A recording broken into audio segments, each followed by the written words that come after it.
BRS నాయకులు వివేకానంద గౌడ్ మాట్లాడుతున్నారు మీడియాతో. లైవ్లో చూద్దాం. అక్కడికక్కడ నిర్బంధించి రోడ్లపైన రాకుండా వారిని చూడకుండా కలవకుండా ఈరోజు పోలీసులు ఒక అప్రకటిత ఎమర్జెన్సీని అమలు చేస్తూ ఉన్నారు తెలంగాణ రాష్ట్రంలో. ఈరోజు ఎంత చట్టవిరుద్ధంగా అంటే ఎవరైనా సరే చట్ట ప్రకారం న్యాయ ప్రకారం 65 సంవత్సరాల పైబడ ఎవరున్నా సరే వారు ఎక్కడైతే నివసిస్తారో వారి నివాసాలకే వారి గృహాలకే వెళ్ళి వారికి కావాల్సిన సమాచారం సేకరించవచ్చు, వారు అడగాల్సిన ప్రశ్నలు అడగవచ్చు. చట్టంలో ఉన్నది స్పష్టంగా హైకోర్టు యొక్క డైరెక్షన్స్ ఉన్నాయి, సుప్రీంకోర్టు యొక్క జడ్జిమెంట్స్ ఉన్నాయి, చాలా స్పష్టమైనటువంటి డైరెక్షన్స్ స్పష్టంగా ఉన్నాయి సుప్రీంకోర్టు హైకోర్టు యొక్క డైరెక్షన్స్. వాటిని కూడా ఉల్లంఘిస్తూ వారు అన్యాయంగా మా యొక్క పార్టీ అధినేత యొక్క గౌరవాన్ని దెబ్బతీసే విధంగా ఇంటికి వచ్చి ఇంటి ఎవరు లేని సమయంలో నందినగర్లో నోటీసులు అంటబెట్టి పోవడం చూస్తూ ఉన్నాం. అదేమని ప్రశ్నిస్తే లిఖితపూర్వకంగా కేసీఆర్ గారు మొదటి నోటీస్కి ఇచ్చినారు. 30వ తారీఖున మాకు లాస్ట్ డేట్ ఆఫ్ నామినేషన్స్ ఉన్నాయి, మీరు ఏదున్నా సరే నా నివాసం ఎర్రవల్లిలో ఉంటా ఉన్నాను, అక్కడ ఉన్నటువంటి గృహానికి మీరు లేఖలు పంపించచ్చు, మీరు ఇక్కడికే వచ్చి మీకు అడగాల్సిన ప్రశ్నలు అడగవచ్చు అని స్పష్టంగా లిఖితపూర్వకంగా ఇవ్వడమే కాకుండా పూర్తి సహకారాన్ని అందిస్తా అని చెప్పి ఒక బాధ్యత గల పార్టీ నాయకుడిగా వారు చెప్పడం జరిగింది. అలా కాకుండా వారు కూడా లిఖితపూర్వకంగా ఇంతపై తప్పు చేశారంటే పోలీస్ వ్యవస్థ అంతా కూడా ఈ యొక్క ఇన్వెస్టిగేషన్ టీం ఎవరుతున్నారో ఐపీఎస్ అధికారులు ఎవరు ఉన్నారో మీ యొక్క అఫిడవిట్లో కేసీఆర్ గారు అఫిడవిట్లో మీ యొక్క ఇంటి అడ్రస్ ఏదైతే ఉన్నదో ఆ అడ్రస్ మేము వస్తామని చెప్పడం జరిగింది. ఈరోజు సిట్ అధికారులు ముఖ్యంగా ఇప్పుడున్నటువంటి పోలీస్ కమిషనర్ ఎవరైతే సజ్జనార్ ఆధ్వర్యంలో జరుగుతూ ఉంది, నేను సజ్జనార్ ప్రశ్నిస్తూ ఉన్నా, ఇదే మా party legislative party ఉపనాయకుడు Harish Rao గారి యొక్క అఫిడవిట్లో సిద్దిపేట్ సంబంధించినటువంటి అడ్రస్, వారి యొక్క అడ్రస్ వాళ్ళకి అఫిడవిట్లో ఎలక్షన్ అఫిడవిట్లో హరీష్ రావు గారి అడ్రస్ సిద్దిపేట్ అడ్రస్ ఉంటుంది. ఏ రకంగా ఇప్పుడు నివాసం ఉంటున్నటువంటి ఇంటికి మీరు నోటీస్ ఇచ్చినారు, ఏ రకంగా నోటీస్ ఇచ్చి మీరు పిలిచినారు నేను ప్రశ్నిస్తూ ఉన్నా. సజ్జనార్ గారు సమానం చెప్పాలి.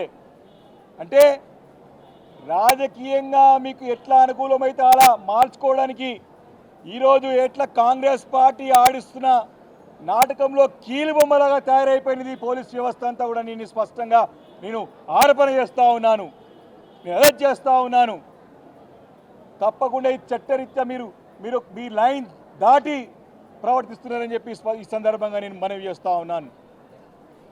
ఎందుకు మీరు ఈ రకంగా కీలుబొమ్మలుగా మారుతూ ఉన్నారు కాంగ్రెస్ పార్టీ నాయకుల ఆధ్వర్యంలో? నోటీసు కూడా ఎప్పుడు వస్తారో అర్ధరాత్రి వచ్చి దొంగలాగా పెట్టేసి నోటీసు పెట్టిపోతారు, అక్కడ అంటించిపోతారు అక్కడ ఇంటికి వచ్చి నందినగర్లో. అది కూడా ఎప్పుడో ముఖ్యమంత్రి గారు ఇక్కడ లేరు, ఎక్కడో చదువుకోలే కాబట్టి చదువుకోలే సమయం చదువుకోకపోతే ఇప్పుడు చదువుకుంటున్నాడు.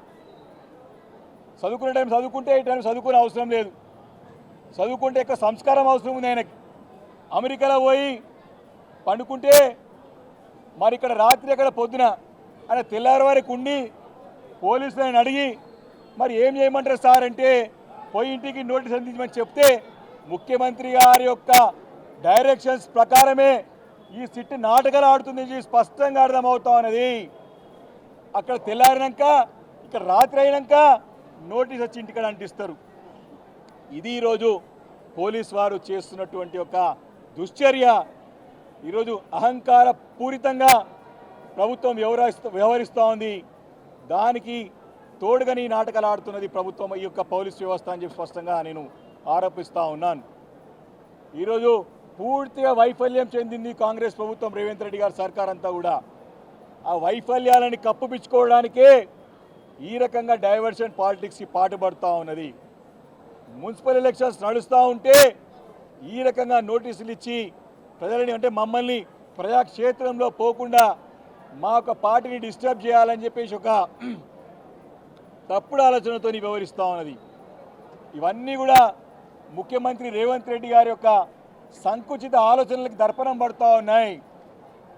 వారి యొక్క ఆలోచన మీద ఏ రకంగా ఉందంటే ఇంత సంకుచితంగా, ఇంత నేరో మైండెడ్గా రాజకీయాలు హుందాగా చేయాలి, ప్రజాస్వామ్య పద్ధతిలో చేయాలి.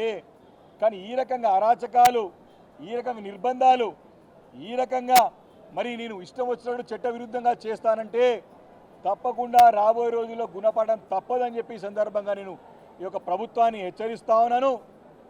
పోలీసులు కూడా చట్టానికి లోబడి పనిచేస్తేనే మంచిది.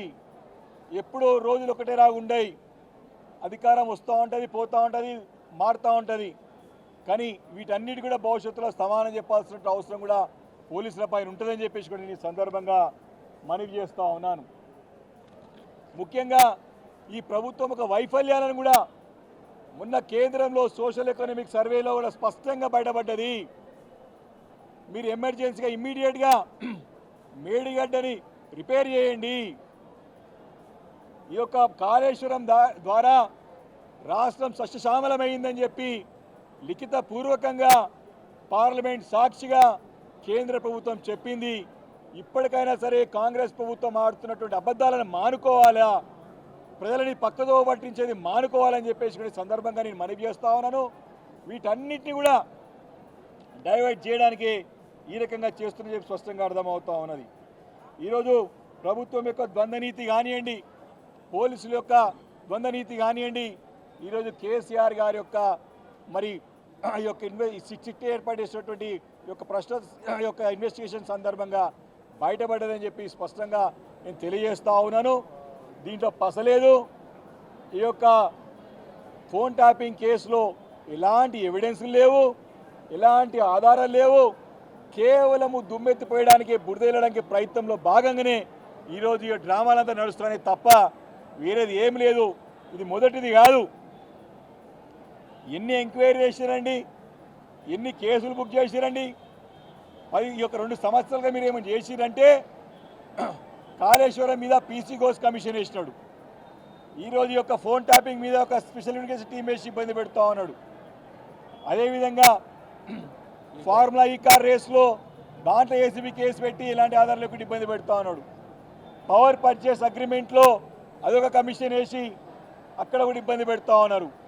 ఔటర్ రింగ్ రోడ్డు లీజ్ విషయంలో కూడా ఇబ్బంది పెడతా ఉన్నారు. బతుకమ్మ చీరల విషయంలో ఎంక్వైరీ చేసినారు. గొర్రెల పంపిణీలో దాంట్లో ఎంక్వైరీ చేసినారు. ధరణి పోర్టల్లో దాని మీద బురద వెళ్ళే ప్రయత్నం చేసి దాని ఎంక్వైరీ చేసినారు. ఇక చెప్పుకుంటూ పోతే వీళ్ళ పనంతా ఏంటంటే గత 10 సంవత్సరాలుగా చేసిన పనులన్నిటి మీద ఎంక్వైరీ చేయడమే తప్ప చేసింది ఏమి లేదు. కాబట్టి ఇవన్నీ కూడా ప్రజలు గమనిస్తూ ఉన్నారు. వీరు చేసే తప్పుడు విధానాలని తప్పకుండా మేము ప్రజాక్షేత్రంలో ఎండగట్టి వారు ఇచ్చినటువంటి హామీలన్నింటి కూడా అమలు చేసే వారికి రాష్ట్రంలో సక్రమంగా పాలన చేయకపోతే ప్రజాక్షేత్రంలో వారి చరమగీతం పాడడానికి బీఆర్ఎస్ పార్టీ సిద్ధంగా ఉంటుందని చెప్పి మనవి చేసుకుంటూ, కేసీఆర్ గారు ఒక నాయకుడు, కేవలం ఒక నాయకుడు కాదు, తన యొక్క శక్తి. ఈరోజు తెలంగాణ రాష్ట్రానికే ఒక మహానేత. తెలంగాణ రాష్ట్రం ఉన్నదంటేనే వారి త్యాగానికి, ప్రాణ త్యాగానికి సిద్ధపడి తెచ్చినటువంటి రాష్ట్రం ఇది. తప్పకుండా అందరూ కూడా వారికి సంఘీభావంగా వారి వెంబడే ఉన్నారని చెప్పి చెప్పడానికి ప్రతి ఒక్కరు కూడా ముందుకు వస్తూ ఉన్నారు. తప్పకుండా భవిష్యత్తులో మళ్ళీ వారి నాయకత్వంలో ప్రభుత్వం ఏర్పాటు చేయడం ఖాయం. వీరు చేస్తున్న పనులన్నింటినీ కూడా రిటర్న్ గిఫ్ట్ ఇవ్వడం కూడా ఖాయం అని చెప్పి సందర్భంగా నేను మనవి చేస్తా ఉన్నాను. Thank you.